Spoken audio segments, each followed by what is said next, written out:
waited until Michael was arrested at the park. Then Vincent had gone to David's house and beaten him to death. How they'd planted evidence to frame Michael. All of it.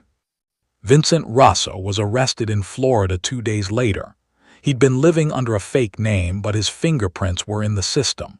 He eventually confessed too, hoping for a reduced sentence. The dominoes fell fast.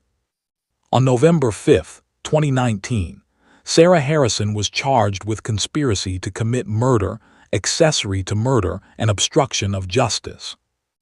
Marcus Webb was charged with solicitation of murder, conspiracy to commit murder, and fraud. Vincent Russo was charged with first-degree murder. All three would go to trial in 2020. Michael attended every single day of their trials.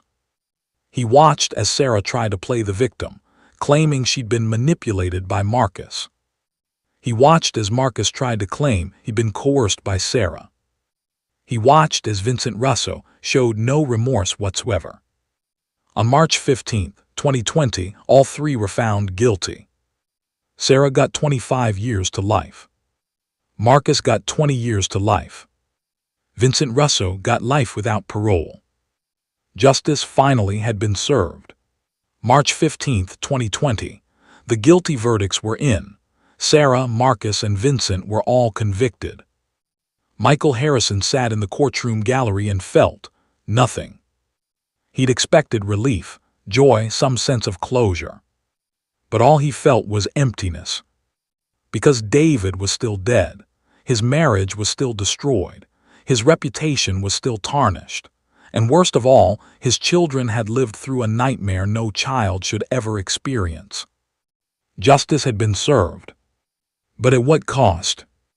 This is the story of what happened after the headlines faded, after the cameras stopped rolling, after everyone else moved on. This is Michael Harrison's journey from victim to survivor, from broken to whole. And if you've made it this far with us, thank you. This final chapter is the most important one. The day after the verdicts, Michael returned to the house on Maple Street. The white house with the pool in the backyard. The house that was supposed to represent his American dream. Now it just felt like a tomb. Emma and Jake were at his mother's house. Michael had asked for one day alone to process everything before bringing them home. He walked through the empty rooms. The living room where Sarah used to read to the kids. The kitchen where they'd had family dinners.